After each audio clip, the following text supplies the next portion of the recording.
ನಮಸ್ಕಾರ. ಕರ್ನಾಟಕ ಇದೀನಾಗಿ ಸ್ವಾಗತ. ನಾನು ಲತಾ ಧರ್ಮರಾಜ್. ಈಗ ಹೆಡ್ಲೈನ್ಸ್.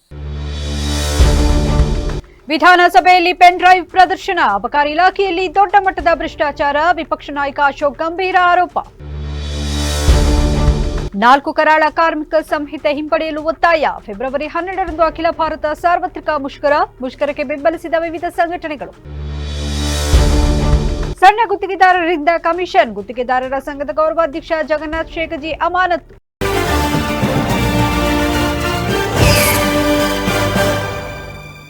ಅಬಕಾರಿ ಇಲಾಖೆಯಲ್ಲಿ ದೊಡ್ಡ ಮಟ್ಟದ ಭ್ರಷ್ಟಾಚಾರ ನಡೆಯುತ್ತಿದೆ ಎಂದು ವಿರೋಧ ಪಕ್ಷದ ನಾಯಕ ಆರ್ ಅಶೋಕ್ ಅವರು ಗಂಭೀರ ಆರೋಪ ಮಾಡಿದ್ದಾರೆ. ವಿಧಾನಸಭೆ ವಿಶೇಷ ಅಧಿವೇಶನದಲ್ಲಿ ಗಂಭೀರ ಆರೋಪ ಮಾಡಿದ ಅವರು ಅಬಕಾರಿ ಇಲಾಖೆ ಹಗರಣಕ್ಕೆ ಸಂಬಂಧಿಸಿದ ಆಡಿಯೋ ವಿಡಿಯೋ ಸಾಕ್ಷಿ ತಮ್ಮ ಬಳಿ ಇದೆ ಎಂದು ಪೆನ್ ಡ್ರೈವ್ ಪ್ರದರ್ಶನ ಮಾಡಿದರು. ಈ ಸಂಬಂಧ ಆಡಿಯೋ ವೈರಲ್ ಆಗಿದ್ದನ್ನು ಪ್ರಸ್ತಾಪಿಸಿದ ಅವರು ಪ್ರತಿ ಅಂಗಡಿಯಿಂದ ತಿಂಗಳಿಗೆ 10 ರಿಂದ 15 ಸಾವಿರ ರೂಪಾಯಿ ಸಂಗ್ರಹಿಸಲಾಗುತ್ತಿದೆ ಎಂದು ಆರೋಪಿಸಿದ್ದಾರೆ. ಅದಕ್ಕೆ ಸಂಬಂಧಿಸಿದ ಆಡಿಯೋ ಸಾಕ್ಷಿ ತಮ್ಮ ಬಳಿ ಇದೆ ಎಂದರು. ಅಲ್ಲದೆ ಅದಕ್ಕೆ ಸಂಬಂಧಿಸಿದ ಪೆನ್ ಡ್ರೈವ್ ಅನ್ನು ವಿಧಾನಸಭೆ ವಿಶೇಷ ಅಧಿವೇಶನದಲ್ಲಿ ಪ್ರದರ್ಶಿಸಿದ ಅವರು ಸರ್ಕಾರ ಮತ್ತು ಇಲಾಖೆಯ ಉನ್ನತ ಅಧಿಕಾರಿಗಳ ವಿರುದ್ಧ ತೀವ್ರ ವಾಗ್ದಾಳಿ ನಡೆಸಿದರು. ಅಬಕಾರಿ ಸಚಿವ ಆರ್.ಬಿ. ತಿಮ್ಮಾಪುರ ಎಲ್ಲ ಇಲಾಖೆಗಳಲ್ಲೂ ಭ್ರಷ್ಟಾಚಾರ ನಡೆದಿದೆ ಎಂದಿದ್ದಾರೆ. ಅವರ ಹೇಳಿಕೆ ಅಬಕಾರಿ ಇಲಾಖೆಯಲ್ಲಿನ ಅಕ್ರಮಗಳಿಗೆ ಸಾಕ್ಷಿಯಾಗಿದೆ ಎಂದು ಅಶೋಕ್ ಹೇಳಿದರು. ತಿಮ್ಮಾಪುರ ಅವರಿಗೆ ಪಾಲು ಕೊಡಬೇಕೆಂಬ ಆಡಿಯೋ ವೈರಲ್ ಆಗಿದೆ ಎಂದು ಹೇಳಿದ ಅಶೋಕ್ ಆ ಆಡಿಯೋ ದಾಖಲೆ ಪೆನ್ ಡ್ರೈವ್ನಲ್ಲಿ ಇದೆ ಎಂದು ಸದನಕ್ಕೆ ತಿಳಿಸಿದರು. ಹಾಗೂ ಯಾವುದೇ ವ್ಯಕ್ತಿಗಳ ಜೊತೆ ಲಂಚದ ಹಣಕ್ಕಾಗಿ ನಾನು ಬೇಡಿಕೆ ಇಟ್ಟಿರುವುದಿಲ್ಲ ಹಾಗೂ ಈ ಸಂಬಂಧ ನಾನು ದೂರವಾಣಿ ಸಂಭಾಷಣೆಯನ್ನು ಮಾಡಿರುವುದಿಲ್ಲ. ಇಲ್ಲಿ ಸಂಭಾಷಣೆ ಎಲ್ಲ ಇಲ್ಲೇ ಇದೆ, ಪೂರ್ತಿ ಸಂಭಾಷಣೆ ಇದೆ, ಕೊಟ್ಟಿದ್ದೀನಿ. ನಾವು ಪತ್ರಿಕೆ ಎಲ್ಲದರಲ್ಲೂ ಬಂದಿದೆ. ಇದು ಯಾರೋ ದುರುದ್ದೇಶದಿಂದ ಕಪೋಲ ಕಲ್ಪಿತರಾಗಿ ನನ್ನ ಹೆಸರಿಗೆ ಮಸಿ ಬಳಿಯುವ ಉದ್ದೇಶದಿಂದ ನನ್ನ ಧ್ವನಿಯನ್ನು ಸೃಷ್ಟಿಸುತ್ತಿದ್ದಾರೆ. ಅವನ ವಾಯ್ಸನ್ನ ಸೃಷ್ಟಿ ಮಾಡಿಬಿಟ್ಟವ್ರಂತ ಇವರೆಲ್ಲ ಚಾನೆಲ್ ಅವರು, ಪತ್ರಿಕೆಯವರೆಲ್ಲ ಅವನ ವಾಯ್ಸ್ನೇ ಸೃಷ್ಟಿ ಮಾಡ್ಕೊಂಬಿಟ್ಟವ್ರು. ಏನು ಮಾಡಕ್ ಕೆಲಸ ಇಲ್ಲ ಅವ್ರು, ಬೇರೆ ನಮಗೂ ಮಾಡಕ್ ಕೆಲಸ ಇಲ್ಲ, ಸೃಷ್ಟಿ ಮಾಡಿಬಿಟ್ಟಿದ್ದಾರೆ. ಆದ್ರಿಂದ ಕೈ ಬಿಡಿ ನನ್ನನ್ನ ಅಂತ ಹೇಳಿದ್ದಾರೆ. ಅದಕ್ಕೆ ಮಂತ್ರಿಗಳದು ಸದರಿ ವಿಷಯ ಸಂಬಂಧಿಸಿದಂತೆ ಆಡಿಯೋ ಸಂಭಾಷಣೆಗಳು, ದೃಶ್ಯ ಮಾಧ್ಯಮ ಮತ್ತು ಪತ್ರಿಕೆಗಳ ಕುರಿತು ಯಾವುದೇ ಸನ್ನದ್ಧದಾರರು ಅಥವಾ ಯಾವುದೇ ಬಾಧಿತ ವ್ಯಕ್ತಿಗಳು ದೂರು ಸಲ್ಲಿಸದ ಆದ ಕಾರಣ ಪ್ರಕರಣವನ್ನು ಮುಂದಿನ ತನಿಖೆ ನಡೆಸಲು ಕಷ್ಟವಾಗಿರುತ್ತದೆ. ಇಷ್ಟೆಲ್ಲ ವಿಡಿಯೋ ಕೊಟ್ಟ ಮೇಲೆ, ಆಲ್ ಇಂಡಿಯಾ ಚಾನೆಲ್ಗಳಲ್ಲಿ ಬಂದ ಮೇಲೆ ಇಲಾಖೆಯಿಂದ ಅವನಿಗೇನ್ ಮಾಡ್ತಾರೆ? ಸಂಬಂಧಪಟ್ಟ ವ್ಯಕ್ತಿಯ ದೂರು ಸ್ವೀಕರಿಸಿ ಸಂಪೂರ್ಣ ತನಿಖೆ ನಡೆಸಿ ಕಾನೂನು ಅಥವಾ ಕೈಗೊಳ್ಳೋ ಕ್ಲೋಸ್ ಮಾಡ್ಬಿಡ್ತಾರೆ. ಇದು ಈ ಸರ್ಕಾರಕ್ಕೆ ಏನ್ ಹೇಳ್ಬೇಕು ನಾವು? ಇಷ್ಟೆಲ್ಲ ಕೊಟ್ಟ ಮೇಲೆ, ದಾಖಲೆ ಕೊಟ್ಟ ಮೇಲೂ ಆಯ್ತು, ಇವರ ಆಡಿಯೋ ಕೊಟ್ಟಿದ್ರಿ. 4 ಕರಾಳ ಕಾರ್ಮಿಕ ಸಂಹಿತೆಗಳನ್ನು ಹಿಂಪಡೆಯುವಂತೆ ಒತ್ತಾಯಿಸಿ ಇದೇ ಫೆಬ್ರವರಿ 12ರಂದು ಅಖಿಲ ಭಾರತ ಸಾರ್ವತ್ರಿಕ ಮುಷ್ಕರ ಕೈಗೊಂಡಿದ್ದೇವೆ ಎಂದು ತಿಳಿಸಿದ್ದಾರೆ. ಪತ್ರಿಕಾಗೋಷ್ಠಿಯಲ್ಲಿ ಮಾತನಾಡಿದ ಅವರು ಜನವಿರೋಧಿ ಕೇಂದ್ರ ಮತ್ತು ರಾಜ್ಯ ಸರ್ಕಾರದ ನೀತಿಗಳನ್ನು ವಿರೋಧಿಸಿ ಫೆಬ್ರವರಿ 12ರಂದು ದೇಶದ ಎಲ್ಲಾ ಕೇಂದ್ರ ಕಾರ್ಮಿಕ ಸಂಘಟನೆಗಳು, ಸ್ವತಂತ್ರ ಒಕ್ಕೂಟಗಳು ಹಾಗೂ ನೌಕರರ ಸಂಘಟನೆಗಳು ಸೇರಿ ಸಾರ್ವತ್ರಿಕ ಮುಷ್ಕರಕ್ಕೆ ಕರೆ ನೀಡಿದ್ದು, ಜಿಲ್ಲೆಯ ಎಲ್ಲಾ ತಾಲೂಕುಗಳಲ್ಲಿ ಕಾರ್ಮಿಕರು, ರೈತರು, ಕೃಷಿ ಕೂಲಿ ಕಾರ್ಮಿಕರು, ದಲಿತರು, ಮಹಿಳೆಯರು, ವಿದ್ಯಾರ್ಥಿ, ಯುವ ಜನರು ಮತ್ತು ವ್ಯಾಪಾರಿಗಳು ಒಟ್ಟಾಗಿ ಬೃಹತ್ ಮೆರವಣಿಗೆ, ಸಾರ್ವಜನಿಕ ಸಭೆ, ರಸ್ತೆ ತಡೆ ಹಾಗೂ ಕೇಂದ್ರ ಸರ್ಕಾರದ ಕಚೇರಿಗಳ ಮುಂದೆ ಪಿಕೆಟಿಂಗ್ ನಡೆಸಲಿದ್ದಾರೆ. ವ್ಯಾಪಾರ ಸುಲಭೀಕರಣದ ಹೆಸರಿನಲ್ಲಿ 29 ಕಾರ್ಮಿಕ ಕಾನೂನುಗಳನ್ನು ರದ್ದುಪಡಿಸಿ 4 ಕಾರ್ಮಿಕ ಸಂಹಿತೆಗಳನ್ನು ಜಾರಿಗೊಳಿಸಿರುವುದು ಕಾರ್ಮಿಕರ ಹಕ್ಕುಗಳ ಮೇಲೆ ಆರ್ಥಿಕ ಹಾಗೂ ರಾಜಕೀಯ ದಾಳಿ ನಡೆಸಿದಂತಾಗಿದೆ. ಇದರಿಂದ 90%ಕ್ಕೂ ಹೆಚ್ಚು ಕಾರ್ಮಿಕರು ವೇತನ, ಇಎಸ್ಐ, ಪಿಎಫ್, ಗ್ರಾಚ್ಯುಟಿ, ಬೋನಸ್ ಮೊದಲಾದ ಮೂಲಭೂತ ಸೌಲಭ್ಯಗಳಿಂದ ವಂಚಿತರಾಗುತ್ತಿದ್ದಾರೆ ಎಂದರು. ಭಾರತ ಮುಷ್ಕರವನ್ನು, ಸಾರ್ವತ್ರಿಕ ಮುಷ್ಕರವನ್ನು ನಡೆಸಬೇಕು ಅನ್ನುವಂಥ ತೀರ್ಮಾನವನ್ನು ಮಾಡಿ ಫೆಬ್ರವರಿ 12ಕ್ಕೆ ಇಡೀ ದೇಶಾದ್ಯಂತ ಮುಷ್ಕರಕ್ಕೆ ಕರೆ ನೀಡಲಾಗಿದೆ. ಈ ಮುಷ್ಕರ ಪ್ರಮುಖವಾಗಿ 4 ಕರಾಳ ಕಾರ್ಮಿಕ ಸಂಹಿತೆಗಳನ್ನು ರದ್ದುಪಡಿಸಬೇಕು ಅನ್ನುವಂಥ ಒತ್ತಾಯ, ಜೊತೆಗೆ ಉದ್ಯೋಗ ಖಾತ್ರಿಯನ್ನು, ಮಹಾತ್ಮ ಗಾಂಧಿ ಉದ್ಯೋಗ ಖಾತ್ರಿ ಯೋಜನೆಯನ್ನು ರದ್ದು ಮಾಡಿ VBG ರಾಮ್ ಅನ್ನೋವಂಥ ಒಂದೇನು ಯೋಜನೆ ಜಾರಿ ಮಾಡಿದ್ದಾರೆ, ಅದರಿಂದ ದೇಶದ ಕೂಲಿಕಾರರ ಬದುಕು ಹಾಳಾಗ್ತದೆ ಅನ್ನೋ ಕಾರಣಕ್ಕೆ ಅದನ್ನು ರದ್ದು ಮಾಡಬೇಕು. ವಿದ್ಯುತ್ ಶಕ್ತಿಯ ಖಾಸಗೀಕರಣವಾದ ನೀತಿಯನ್ನು ಕೈಬಿಡಬೇಕು. ರೈತರಿಗೆ ಬೆಂಬಲ ಬೆಲೆಯನ್ನು, ನ್ಯಾಯಯುತವಾದ ಬೆಂಬಲ ಬೆಲೆಯನ್ನು ಕೊಡಬೇಕು ಮತ್ತು ಅಣುಶಕ್ತಿ ಒಪ್ಪಂದವನ್ನು ಕೈ ಬಿಡಬೇಕು. ಈ ಥರ ಹಲವಾರು ಬೇಡಿಕೆಗಳನ್ನಿಟ್ಟುಕೊಂಡು ಇವತ್ತು ಇಡೀ ದೇಶಾದ್ಯಂತ ರೈತರು, ಕಾರ್ಮಿಕರು, ಕೂಲಿಕಾರರು, ದಲಿತರು, ಮಹಿಳೆಯರು, ವಿದ್ಯಾರ್ಥಿ ಯುವಜನರು ಒಂದು ಅಖಿಲ ಭಾರತ ಸಾರ್ವತ್ರಿಕ ಮುಷ್ಕರಕ್ಕೆ ಸಜ್ಜಾಗ್ತಾರೆ. ಸೊ ಈ ಮುಷ್ಕರವನ್ನು ಹಾಸನ ಜಿಲ್ಲೆಯಾದ್ಯಂತ 8 ತಾಲೂಕುಗಳಲ್ಲಿ ಕಾರ್ಮಿಕ ಸಂಘಟನೆಗಳ ಜಂಟಿ ಸಮಿತಿ JCTU, ಅದರ ಭಾಗವಾಗಿರ್ತಕ್ಕಂಥ CITU, AITUC, ಬ್ಯಾಂಕ್ ಮತ್ತು ವಿಮಾನ ನೌಕರರ ಸಂಘಟನೆಗಳು, ಬೇರೆ ಕಾರ್ಮಿಕ ಸಂಘಟನೆಗಳು, ಅದ್ರ ಜೊತೆಗೆ ರೈತ ಸಂಘಟನೆಗಳು, ದಲಿತ ಮತ್ತು ಜನಪರ ಸಂಘಟನೆಗಳ ಒಕ್ಕೂಟ, ಇಲ್ಲಿ ದಲಿತ ಸಂಘಟನೆಗಳು, ಮಾದಿಗ ದಂಡೋರ, ಅಂಬೇಡ್ಕರ್ವಾದ ದಲಿತ ಸಂಘಟನೆ, ಸಂವಿಧಾನ ಓದು ಬಳಗ, SFI, DYFI ಎಲ್ಲ ಸಂಘಟನೆಗಳು ಒಟ್ಟಾಗಿ ಇಡೀ ಹಾಸನ ಜಿಲ್ಲೆಯಾದ್ಯಂತ ಈ ಮುಷ್ಕರವನ್ನು ಬೆಂಬಲಿಸಿ ಅವತ್ತು ಹೋರಾಟ ಮಾಡಬೇಕು ಅಂತ ತೀರ್ಮಾನ ಜಂಟಿಯಾಗಿ ಸುದ್ದಿಗೋಷ್ಠಿಯಲ್ಲಿ AITUC ಪ್ರಧಾನ ಕಾರ್ಯದರ್ಶಿ ಧರ್ಮರಾಜ್, KPRS ಜಿಲ್ಲಾಧ್ಯಕ್ಷ HR ನವೀನ್ ಕುಮಾರ್, ರೈತ ಸಂಘ ಜಿಲ್ಲಾಧ್ಯಕ್ಷ ರಘು, ದಲಿತ ಸಂಘರ್ಷ ಸಮಿತಿ ರಾಜ್ಯ ಸಂಘಟನಾ ಸಂಚಾಲಕ ಈರೇಶ್ ಹಿರೇಹಳ್ಳಿ ಸೇರಿದಂತೆ ವಿವಿಧ ಕಾರ್ಮಿಕ, ರೈತ, ದಲಿತ, ಮಹಿಳಾ, ವಿದ್ಯಾರ್ಥಿ ಮತ್ತು ಯುವಜನ ಸಂಘಟನೆಗಳ ಮುಖಂಡರು ಹಾಗೂ ಇತರರು ಉಪಸ್ಥಿತರಿದ್ದರು. ಗುತ್ತಿಗೆದಾರರಿಂದ ಕಮಿಷನ್ ಪಡೆದ ಗುತ್ತಿಗೆದಾರರ ಸಂಘದ ಗೌರವಾಧ್ಯಕ್ಷ ಜಗನ್ನಾಥ್ ಶೇಗಜಿ ಮತ್ತು ನಿರ್ದೇಶಕ ಚಿಂಚಳಿ ಅವರನ್ನು ಅಮಾನತು ಮಾಡಲಾಗಿದೆ. ಸಣ್ಣ ಗುತ್ತಿಗೆದಾರರಿಂದ 3% ವರೆಗೆ ಕಮಿಷನ್ ಕೇಳುವ ಆಡಿಯೋ ವೈರಲ್ ಆದ ಬೆನ್ನಲ್ಲೇ ಗುತ್ತಿಗೆದಾರರ ಸಂಘ ಸುದ್ದಿಗೋಷ್ಠಿ ನಡೆಸಿ ಈ ಕ್ರಮವನ್ನು ತೆಗೆದುಕೊಂಡಿದೆ. ಗುತ್ತಿಗೆದಾರರ ಸಂಘದ ಅಧ್ಯಕ್ಷ ಮಂಜುನಾಥ್ ಮಾತನಾಡಿ, ಇದು ಖಾಸಗಿ ಜಾಗದಲ್ಲಿ ಆಗಿರುವ ವ್ಯವಹಾರ. ಈ ಘಟನೆಗೂ ಗುತ್ತಿಗೆದಾರರ ಸಂಘಕ್ಕೂ ಸಂಬಂಧ ಇಲ್ಲ. ಯಾವ ಕಾರಣಕ್ಕೂ ನಾವು 80% ಇದೆ ಎಂದು ಹೇಳಿಲ್ಲ ಎಂದು ತಿಳಿಸಿದರು. ಅಮಾನತು ಬಳಿಕ ಪಬ್ಲಿಕ್ ಟಿವಿಗೆ ಪ್ರತಿಕ್ರಿಯಿಸಿದ ಜಗನ್ನಾಥ್ ಶೇಗಜಿ, ನಾನು ಯಾವುದೇ ಕಮಿಷನ್ ಕೇಳಿಲ್ಲ. ಅಧಿಕಾರಿಗಳು ನನ್ನ ವಿರುದ್ಧ ಷಡ್ಯಂತ್ರ ಮಾಡಿದ್ದಾರೆ. ನನ್ನ ಧ್ವನಿಯನ್ನು ಹತ್ತಿಕ್ಕಲು ಈ ರೀತಿ ಮಾಡಿದ್ದಾರೆ ಎಂದು ದೂರಿದ್ದಾರೆ. ನಾವು ಸಣ್ಣವ್ರು ಹಿಡ್ಕೊಂಡು ಹೋಗುತ್ತೆ ಹೇಳಿದಾಗ ಅವ್ರಿಗೆ ಏನೇನು ನಾವು ಹೊರಗಡೆ ಅವರಲ್ಲಿ ನೋಡ್ರಿ ಅಲ್ಲಲ್ರಿ. ಈಗ ನಾ ಏನತ್ತೀನಿ, ಈಗ 14 ಮತ್ತೆ ಇದನ್ನ ಕಮ್ಮಿ ಮಾಡ್ರಿ ಅಲ್ಲ, ಪರ್ಸೆಂಟೇಜ್ ಕಮ್ಮಿ ಮಾಡ್ರಿ ಅಲ್ಲಲ್ರಿ. ಇದು ಇದ್ರಾಗ ಕಮ್ಮಿ ಮಾಡ್ರಿ ಅಂತ ನನಗೆ ಹೆವಿ ಅದ್ರಿ. ಇಲ್ಲಿ ಕೇಳ್ರಿ, ಈಗ ನಮಗೂ ಜರ ನೋಡ್ರಿ ಜರ ಏನಂತ ಅಲ್ಲ, ನಮ್ದು ಒಂದು ಜರ ಈಗ ಕಾಂಟ್ರಾಕ್ಟರ್ ಆಗಿ ನೋಡ್ರಿ ನೀವು. ಕಮ್ಮಿ ಆಗ್ತಿದ್ದಿಲ್ಲ ಅದು, ಈ ಸಾಹೇಬ್ರ ಮಾತು ಇವ್ರಿಗೆ ಬರಲ್ಲ. ಅಲ್ಲ ಈಗ ನೋಡ್ರಿ,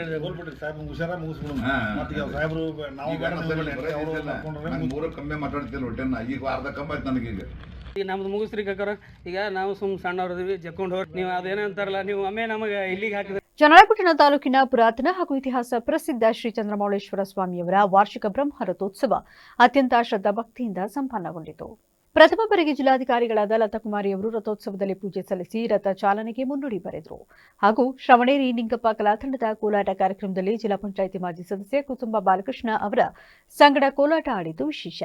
ನಿಂತಭಂಗಿಯ ಶಿವನಿರುವ ದೇವಾಲಯ ಚನ್ನರಾಯಪಟ್ಟಣದಲ್ಲಿ ಮಾತ್ರ. ಅತಿ ಮುದ್ದಾದ ಬೃಹದಾಕಾರದ ಬಸವಣ್ಣನ ದೇವಾಲಯವೆಂದೇ ಪ್ರಸಿದ್ಧಿ ಪಡೆದ ಶ್ರೀ ಚಂದ್ರಮೌಳೇಶ್ವರ ಸ್ವಾಮಿ ದೇವಾಲಯದಲ್ಲಿ ಕಳೆದ 3 ದಿನಗಳಿಂದ ಹೋಮ, ಅಲಂಕಾರ, ಅಭಿಷೇಕ, ಕೃಷ್ಣ ಗಂಧೋತ್ಸವ, ಶ್ರೀ ಪಾರ್ವತಿ ದೇವಿಯವರಿಗೆ ವಿಶೇಷ ಅಲಂಕಾರ ನಡೆದು ಫೆಬ್ರವರಿ 3ರಂದು ಮುಖ ನಕ್ಷತ್ರದಲ್ಲಿ ರಥೋತ್ಸವ ನಡೆಯಿತು. ಜಿಲ್ಲಾಧಿಕಾರಿಗಳ ಸಂಗಡ ತಹಶೀಲ್ದಾರ್ ಶಂಕರಪ್ಪ, ಪುರಸಭೆ ಮುಖ್ಯಾಧಿಕಾರಿ ಯತೀಶ್ ಕುಮಾರ್, ಪುರಸಭೆ ಅಧಿಕಾರಿಗಳು, ಕಂದಾಯ ಇಲಾಖೆ ಅಧಿಕಾರಿಗಳು, ಪುರಸಭೆ ಮಾಜಿ ಅಧ್ಯಕ್ಷರಾದ ಮೋಹನ್, ಬನಶಂಕರಿ, ರಘು ಸೇರಿ ಪ್ರಮುಖರು ಇದ್ದರು. ಗಾಯತ್ರಿ ಪತ್ತಿನ ಸಹಕಾರ ಸಂಘದಿಂದ ವಸಂತ ಸೇವೆ ನಡೆಯಿತು. ಜಮೀನಿನ ಒತ್ತುವರಿ ಬಗ್ಗೆ ನ್ಯಾಯ ಕೇಳಿದರೆ ನನ್ನ ಮೇಲೆ ರೌಡಿ ಶೀಟರ್ ಹಾಕುವಂತೆ ಶಾಸಕ ಎ ಮಂಜು ತಿಳಿಸುತ್ತಾರೆ ಎಂದು ಪರಮೇಶ್ ಆರೋಪಿಸಿದ್ದಾರೆ. ಸುದ್ದಿಗಾರರೊಂದಿಗೆ ಮಾತನಾಡಿದ ಅವರು, ಹಳ್ಳಿಮೈಸೂರು ಹೋಬಳಿಯ ಜೋಡಿಗುಬ್ಬೆ ಗ್ರಾಮದ ಸರ್ವೆ ನಂಬರ್ 23, 31, 32ರಲ್ಲಿ ದಲಿತರು ಜಮೀನು ಉಳುಮೆ ಮಾಡಿಕೊಂಡು ಬರುತ್ತಿದ್ದಾರೆ. ಆದರೆ ಅದನ್ನು ಅದೇ ಗ್ರಾಮದ ಸುರೇಶ್ ಎಂಬಾತ ಸುಮಾರು 8 ಕುಟುಂಬಗಳ ಜಮೀನನ್ನು ರಾತ್ರೋರಾತ್ರಿ JCB ಮೂಲಕ ಒತ್ತುವರಿ ಮಾಡಿಕೊಂಡಿರುತ್ತಾನೆ. ಈ ಬಗ್ಗೆ ಪೊಲೀಸ್ ಠಾಣೆಗೆ ದೂರು ನೀಡಿದರೂ ಯಾವುದೇ ಕ್ರಮ ವಹಿಸಿಕೊಂಡಿಲ್ಲ. ಈ ಮೂಲ ವಿಚಾರವನ್ನು ತಿರುಚಿ ಶಾಸಕ ಎ ಮಂಜು ಅವರ ಬಳಿ ನಮ್ಮ ಮೇಲೆಯೇ ಇಲ್ಲಸಲ್ಲದ ಆರೋಪಗಳನ್ನು ಹೊರಿಸಿದ್ದಾರೆ. ಇದಕ್ಕೆ ಪ್ರತಿಯಾಗಿ ಶಾಸಕರು ಸಹ ನಮ್ಮ ಮೇಲೆ ರೌಡಿ ಶೀಟರ್ ಹಾಕಲು ತಿಳಿಸಿದ್ದು, ನಮ್ಮ ಮೇಲೆಯೇ ಹಲ್ಲೆ ಮಾಡಲು ಸಹ ಸೂಚಿಸಿದ್ದು, ಇದಕ್ಕೆ ನನ್ನ ಬಳಿ ಸಾಕ್ಷಿ ಇವೆ. ಶಾಸಕರು ನಮ್ಮ ಮೇಲೆ ಈ ರೀತಿ ಹೇಳಿಕೆ ನೀಡಿರುವುದು ಆತಂಕ ತಂದಿದೆ ಹಾಗೂ ನಮಗೆ ಜೀವ ಭಯವಿದೆ. ಆದ್ದರಿಂದ ನಮಗೆ ರಕ್ಷಣೆ ನೀಡಬೇಕೆಂದು ಮನವಿ ಮಾಡಿದರು. ಅವರು ಜಮೀನು ಒತ್ತುವರಿ ಮಾಡಿರ್ತಾರೆ. ಇದಕ್ಕೆ ಜಮೀನು ಒತ್ತುವರಿ ಮಾಡಿದ್ದನ್ನು ಕೋರ್ಟಲ್ಲಿ ಪ್ರಕರಣಗಳು ಇವ್ರು ನಡೀತಾ ಇರ್ತದೆ, ಕೋರ್ಟ್ ಕೇಸ್ ಹಾಕೊಂಡವ್ರೆ. ಆದ್ರೂ ಮತ್ತೆ ಭೂಮಿನ ಉಳುಮೆ ಮಾಡೋದು, ಇಲ್ಲಿದ್ದ ಬೇಲಿನ ಅಲ್ಲಿ ಕೇಳೋದು, ಒತ್ತಲಿಸ್ಕೊಂಡು ಹೋಗೋದು. ಯಾಕೆ ಹಿಂಗೆ ಮಾಡ್ತಿದೀಯಪ್ಪ ಅಂತ ಕೇಳಿದಾಗ ಇವರು ಹಿಂಗೆ ನನಗೆ ಅಲ್ಲಿವರೆಗೆ ಬರಬೇಕು ಅಂತ ಹೇಳಿ ಇವ್ರ ಮೇಲೆ ಹಲ್ಲೆ ಮಾಡೋಕೆ ಬಂದಿರ್ತಾರೆ. ಹಲ್ಲೆ ಮಾಡಿದಾಗ ಇವ್ರು ಹೋಗಿ ಸ್ಟೇಷನಿಗೆ ಕಂಪ್ಲೇಂಟ್ ಕೊಟ್ಟರು.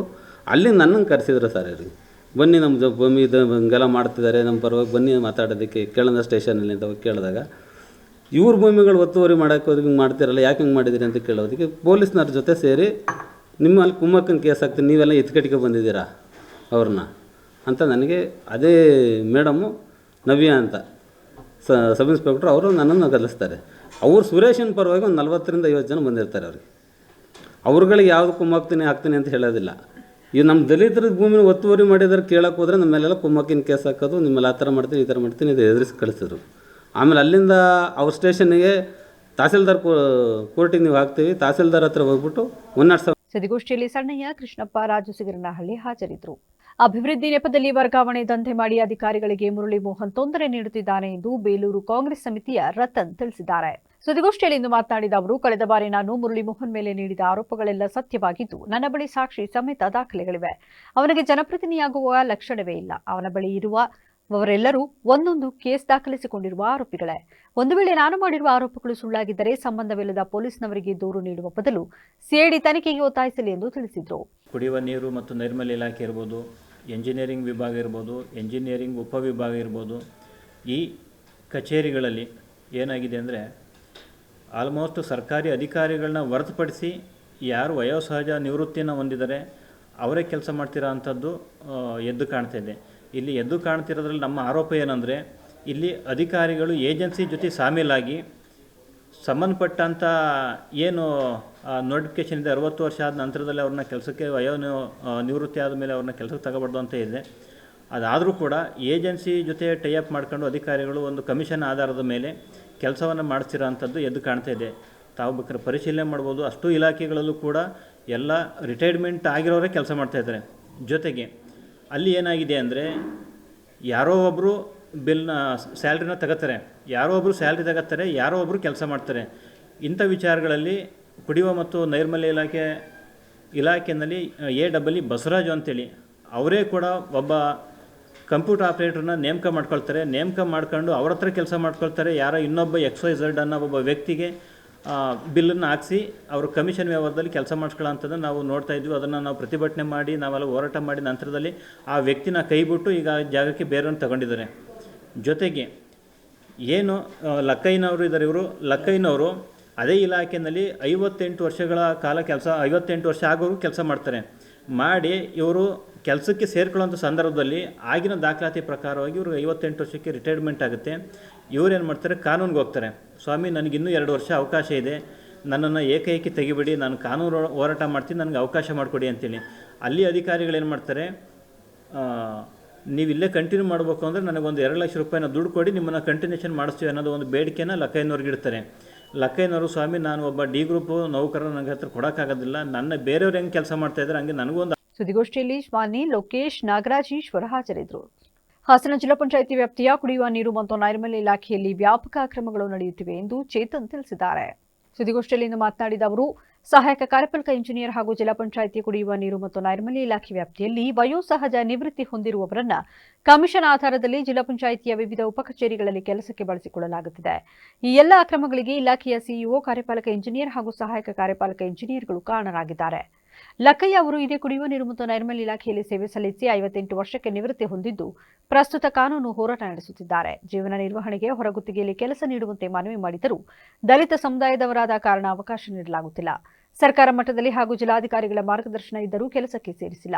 ಭ್ರಷ್ಟ ಏಜೆನ್ಸಿಗಳನ್ನು ತಕ್ಷಣವೇ ಕಪ್ಪು ಪಟ್ಟಿಗೆ ಸೇರಿಸಬೇಕು. ತಾರತಮ್ಯ ನಡೆಸಿ ದಾರಿ ತಪ್ಪಿಸುತ್ತಿರುವ ಅಧಿಕಾರಿಗಳನ್ನು ವಜಾಗೊಳಿಸಬೇಕು.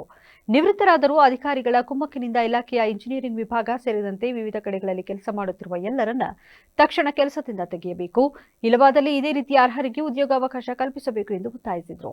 ಎಲ್ಲ ಸತ್ಯಕ್ಕೆ ದೂರ, ಇದು ನನ್ನ ಮೇಲಿನ ಎಲ್ಲ ಸುಳ್ಳು ಆರೋಪಗಳು ಅಂತ ಹೇಳಿ ನನ್ನ ವಿರುದ್ಧ ದೂರನ್ನ ಕೊಟ್ಟಿರ್ತಾರೆ ಸಕಲೇಶ್ಪುರ ಪೊಲೀಸ್ ಠಾಣೆಯಲ್ಲಿ.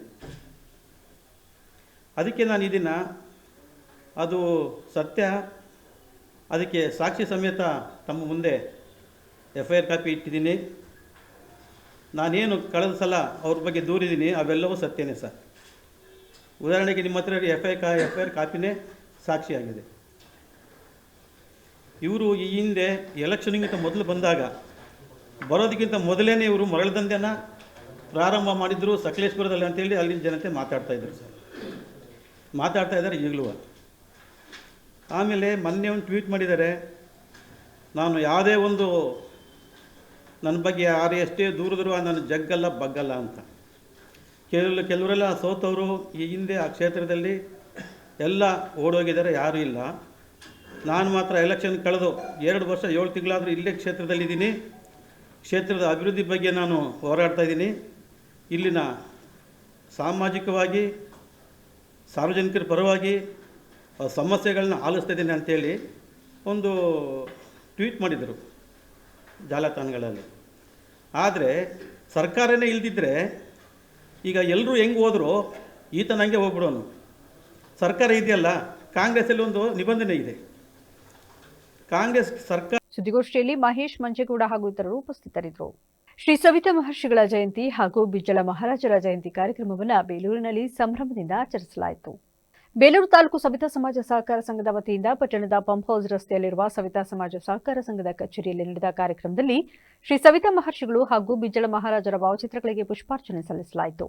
ಕಾರ್ಯಕ್ರಮದಲ್ಲಿ ಮಾತನಾಡಿದ ಪುರಸಭೆ ಅಧ್ಯಕ್ಷೆ ಉಷಾ ಸತೀಶ್, ಶ್ರೀ ಸವಿತಾ ಮಹರ್ಷಿಗಳು ಶ್ರಮ, ಸೇವೆ ಮತ್ತು ಶಿಸ್ತುಗಳ ಮೂಲಕ ಸಮಾಜಕ್ಕೆ ದಾರಿ ತೋರಿದ ಮಹಾನ್ ವ್ಯಕ್ತಿಯಾಗಿದ್ದು, ಇಂದಿನ ಯುವಜನರು ಅವರ ಆದರ್ಶಗಳನ್ನು ಜೀವನದಲ್ಲಿ ಅಳವಡಿಸಿಕೊಳ್ಳಬೇಕು.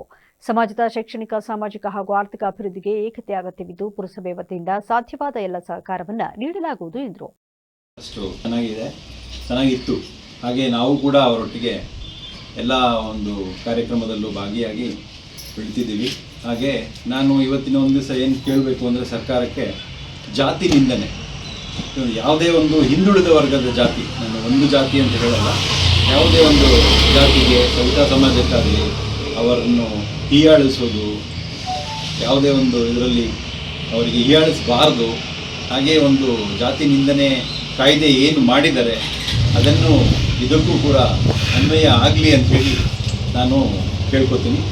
ಹಾಗೆ ಕಾರ್ಯಕ್ರಮದಲ್ಲಿ ಮಾತನಾಡಿದ ಪುರಸಭೆ ಮಾಜಿ ಅಧ್ಯಕ್ಷೆ ಹಾಗೂ ಸದಸ್ಯೆ ತೀರ್ಥಕುಮಾರಿ ವೆಂಕಟೇಶ್, ಶ್ರೀ ಸವಿತಾ ಮಹರ್ಷಿಗಳು ಶ್ರಮ, ಸೇವೆ ಹಾಗೂ ಶಿಸ್ತುಗಳ ಮಹತ್ವವನ್ನು ಸಮಾಜಕ್ಕೆ ಸಾರಿದ ಮಹಾನ್ ಸಂತರು. ವೇದಗಳ ಕಾಲದಲ್ಲೇ ಇದ್ದ ಸವಿತಾ ಮಹರ್ಷಿಗಳು ಸಾಮದೇವ ರಚನೆಗೆ ಕಾರಣಕರ್ತರಾಗಿದ್ದು, ಸವಿತಾ ಸಮಾಜದ ಗುರುಗಳಾಗಿ ಇಂದಿಗೂ ಪೂಜ್ಯರಾಗಿದ್ದಾರೆ. ಅದೇ ರೀತಿ ಬಿಜ್ಜಳ ಮಹಾರಾಜರು ಸಾಮಾಜಿಕ ನ್ಯಾಯ, ಆಡಳಿತ ಶಿಸ್ತು ಹಾಗೂ ಸಮಾನತೆಯ ಪ್ರತೀಕವಾಗಿದ್ದರು ಎಂದು ಅವರು ಅಭಿಪ್ರಾಯಪಟ್ಟರು. ಸಹಕಾರ ಸಂಘದ ಒಂದು ಉದ್ಘಾಟನೆ ಮತ್ತು ಬಿಜ್ಜಳ ಮಹಾರಾಜರ ಜಯಂತಿ, ಹಾಗೆ ತಮಗೆಲ್ಲ ಗೊತ್ತಿರೋ ಹಾಗೆ ಸವಿತಾ ಸಮಾಜದ ಮಹಾನ್ ಗುರುಗಳು ಆದಂತಹ ಸವಿತಾ ಮಹರ್ಷಿಗಳ ಒಂದು ಜಯಂತಿಯನ್ನು ಅಂಗವಾಗಿ ಇವತ್ತು ಈ ಕಾರ್ಯಕ್ರಮವನ್ನು ಉದ್ಘಾಟನೆ ಮಾಡಿದ್ದಾರೆ. ಈ ಕಾರ್ಯಕ್ರಮಕ್ಕೆ ಬಂದಿರುವಂತಹ ಸವಿತಾ ಸಮಾಜದ ಗುರುಗಳು ಅಂದರೆ ಸವಿತಾ ಮಹರ್ಷಿಗಳು. ಅವರು ಏನು ವೇದಗಳ ಕಾಲದಲ್ಲಿ ಇದ್ದಂಥವರು, ಸಾಮವೇದ, ಯಜುರ್ವೇದ, ಅಥರ್ವಣ ವೇದ ಅನ್ನುವಂತಹ 4 ವೇದಗಳು, ಅದರಲ್ಲಿ ಸಾಮವೇದವನ್ನು ರಚನೆ ಮಾಡಿದ್ದು ನಮ್ಮ.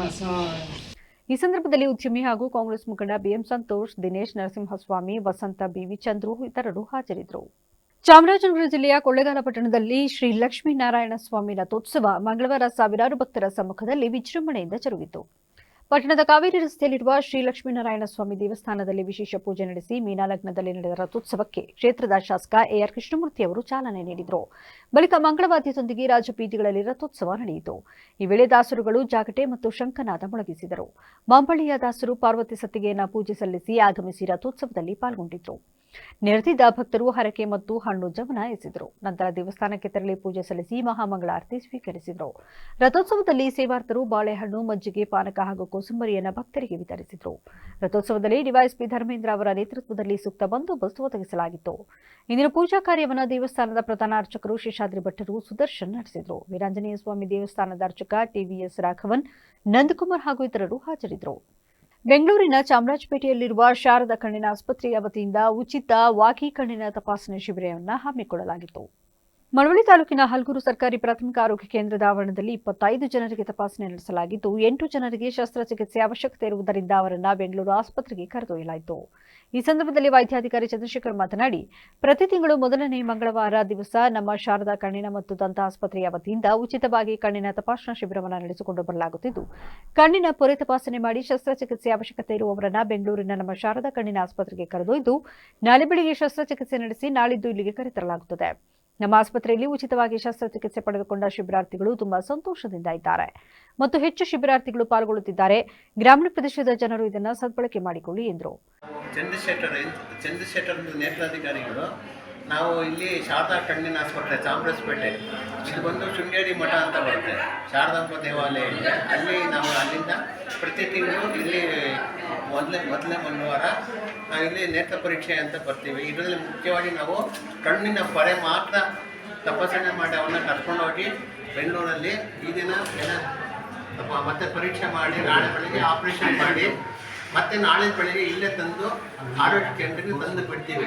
ಎಲ್ಲ ಉಚಿತವಾಗಿ ಮಾಡ್ತಾ ಇದ್ದೀವಿ. ಯಾವುದು ಏನು ತೊಂದರೆ ಇಲ್ಲದ ಇದು ಶಿಬಿರಾರ್ಥಿಗಳು ಬಹಳ ಸಂತೋಷವಾಗಿದ್ದಾರೆ. ಅವರಿಂದ ಇನ್ನೂ ಹೆಚ್ಚಿನ ಸಂಖ್ಯೆಯಲ್ಲಿ ಗೊತ್ತಾಗಿ ಆಪರೇಷನ್ ಮಾಡಿಸ್ಕೊಳ್ತಾ ಇದ್ದಾರೆ. ಯಾರ್ಯಾರು ಬಂದಿದ್ದಾರೆ ಸರ್ ಇಲ್ಲಿಂದ? ಅವ್ರ ಹೆಸರು? ನಾವು ಮತ್ತೆ ನಮ್ಮ ಇವರು ಕೋಆರ್ಡಿನೇಟರ್ ಅಂತ ಹೇಳ್ತೀವಿ, ಮೇನ್ ಅವ್ರ ಹೆಸರು ಮಹಾದೇವಪ್ಪ. ಒಟ್ಟು ಜನ ಎಷ್ಟು ಜನ ತಪಾಸಣೆ ಆಗಿದೆ ಇವತ್ತು? ಈಗ ಒಂದು 25 ಜನ ತೋರಿಸ್ಕೊಂಡಿದ್ದಾರೆ. ಅದು ಮುಖ್ಯವಾಗಿ ಒಂದು 8 ಜನರಿಂದ ಸೆಲೆಕ್ಷನ್ ಮಾಡಿದ್ದೀವಿ. ಕಣ್ಣಿನ ಪರೆ ಉಚಿತವಾಗಿ ಆಪರೇಷನ್ ನಾವು ಮಾಡ್ತೀವಿ. ಈ ಸಂದರ್ಭದಲ್ಲಿ ಸಂಯೋಜಕರಾದ ಮಹದೇವಪ್ಪ ಸೇರಿದಂತೆ ಇತರರು ಹಾಜರಿದ್ದರು. ಗುಬ್ಬಿ ತಾಲೂಕಿನ ಹಿಂಡಿಸ್ಗೆರೆ ಮಹಿಳಾ ಹಾಲು ಉತ್ಪಾದಕರ ಸಹಕಾರ ಸಂಘದ ಅಧ್ಯಕ್ಷರಾಗಿ ಸುಜಾತ, ಉಪಾಧ್ಯಕ್ಷರಾಗಿ ಗೀತಾ ಅವಿರೋಧವಾಗಿ ಆಯ್ಕೆಯಾದರು. ಸುಮಾರು 8 ವರ್ಷಗಳ ಬಳಿಕ ಹಿಂಡಿಸ್ಗೆರೆ ಮಹಿಳಾ ಹಾಲು ಉತ್ಪಾದಕರ ಸಹಕಾರ ಸಂಘದ ಚುನಾವಣೆ ನಡೆದಿದ್ದು, ಅಧ್ಯಕ್ಷ ಸ್ಥಾನಕ್ಕೆ ಸುಜಾತ ಹಾಗೂ ಉಪಾಧ್ಯಕ್ಷ ಸ್ಥಾನಕ್ಕೆ ಗೀತಾ ಇಬ್ಬರೇ ಏಕೈಕ ಅಭ್ಯರ್ಥಿಯಾಗಿ ನಾಮಪತ್ರವನ್ನು ಸಲ್ಲಿಸಿದ್ದರಿಂದ ಚುನಾವಣಾಧಿಕಾರಿಗಳು ಅವಿರೋಧವಾಗಿ ಆಯ್ಕೆ ಮಾಡಿದರು. ಚುನಾವಣೆ ಅಧಿಕಾರಿಯಾಗಿ ಲಿಯಾಖತ್ ಅಲಿಖಾನ್ ಚುನಾವಣೆ ಪ್ರಕ್ರಿಯೆಗಳನ್ನು ನಡೆಸಿಕೊಟ್ಟರು. ನೂತನ ಅಧ್ಯಕ್ಷೆ ಸುಜಾತ ಸುದ್ದಿಗಾರರ ಜೊತೆ ಮಾತನಾಡಿ, ನಮ್ಮ ಎಲ್ಲ ನಿರ್ದೇಶಕರ ಸಹಕಾರ ಪಡೆದು ಹಿಂಡಿಸ್ಗೆರೆ ಮಹಿಳಾ ಹಾಲು ಉತ್ಪಾದಕರ ಸಹಕಾರ ಸಂಘದ ಅಭಿವೃದ್ಧಿಗೆ ಪ್ರಾಮಾಣಿಕವಾಗಿ ಕೆಲಸ ಮಾಡುತ್ತೇನೆ. ಸರ್ಕಾರದಿಂದ ಬರುವ ಸೌಲಭ್ಯಗಳನ್ನು ಹಾಲು ಉತ್ಪಾದಕರಿಗೆ ಹಾಗೂ ರೈತರಿಗೆ ಪ್ರಾಮಾಣಿಕವಾಗಿ ತಲುಪಿಸಲು ಪ್ರಯತ್ನ ಮಾಡುತ್ತೇನೆ. ಗ್ರಾಮೀಣ ಭಾಗದ ರೈತರು ಹೈನುಗಾರಿಕೆಗೆ ಹೆಚ್ಚು ಆದ್ಯತೆಯನ್ನು ಕೊಟ್ಟು ಪ್ರತಿ ಮನೆಯಲ್ಲೂ ಹಸುಗಳನ್ನು ಕಟ್ಟಿಕೊಂಡು ರೈತರುಗಳಿಗೆ ಹಾಲು ಹಾಕುವುದರ ಮೂಲಕ ಸ್ವಾವಲಂಬಿ ಬದುಕನ್ನು ಕಟ್ಟಿಕೊಂಡು ಆರ್ಥಿಕವಾಗಿ ಮುಂದೆ ಬರಬೇಕು ಎಂದರು. ನಮಗೆ ಬರಬೇಕಾದಂಥ ಅನುಕೂಲಗಳು ಏನೇ ಬಂದರೂ ಏನೇ ಒಂದು ಇದಾದ್ರೂ ನಾವು ರೈತರಿಗೆ ಎಲ್ಲ ಅನುಕೂಲತೆಯನ್ನು ಮಾಡ್ಕೊಡ್ತೀವಿ ನಮ್ಮ ಡೈರಿ ಕಡೆಯಿಂದ. ಸರ್ ಅವರು ಗೆದ್ಮೇಲೆ ಪರವಾಗಿಲ್ಲ ಸರ್, ನಮಗೆ ಎಲ್ಲ ಥರದ ಅನುಕೂಲಗಳು ಆಗಿದ್ದಾವೆ. ಬರಬೇಕಾದಂಥ ಚೆಕ್ಕುಗಳು ಯಾವುದೂ ಬ್ಯಾಲೆನ್ಸ್ ಇಲ್ಲ, ಪ್ರತಿಯೊಂದು ಬಂದಿದ್ದಾವೆ ಸರ್. ನಮ್ಗೆ ಎಲ್ಲಾನು ಅನುಕೂಲತೆಯಿಂದನೇ ಚೆನ್ನಾಗಿ ಮಾಡ್ತಿದ್ದಾರೆ. ಕೆಲಸಗಳೆಲ್ಲ ಚೆನ್ನಾಗಿ ನಡೀತಿದೆ. ನಮಗೆ ಈಗ ಎಲೆಕ್ಷನ್ ಆಗಿರಲಿಲ್ಲ, ಅವ್ರ ಪರ್ಮಿಷನ್ ಎಲ್ಲ ಕೊಟ್ಟು ನಮ್ಗೆ ಎಲೆಕ್ಷನ್ ಆಗೋ ಥರ ಮಾಡಿ ಚೆನ್ನಾಗಿ ಅನುಕೂಲ ಇದೆ ಸರ್. ಅವ್ರು ಬಂದಾಗಿಂದ ಚೆನ್ನಾಗಿದೆ ಸರ್. ತಾವು ಕೂಡ ಅಳುಬ್ರು ಹಿಂಡಿಸ್ಗೆರೆ ಮಹಿಳಾ ಹಾಲು ಉತ್ಪಾದಕರ ನೂತನವಾಗಿ ಅಧ್ಯಕ್ಷರಾಗಿ ಆಯ್ಕೆ ಮಾಡಿಕೊಂಡಿರುವ ಎಲ್ಲ ಸದಸ್ಯರುಗಳಿಗೆ ನನ್ನ ವಂದನೆಗಳನ್ನು ಅರ್ಪಿಸುತ್ತೇನೆ. ಸಹಕಾರದಿಂದ ಬರುವ ಸೌಲಭ್ಯಗಳನ್ನು ಹಾಲು ಉತ್ಪಾದಕರ ಪ್ರಾಮಾಣಿಕವಾಗಿ ಕಲ್ಪಿಸುತ್ತೇನೆ. ಗ್ರಾಮೀಣ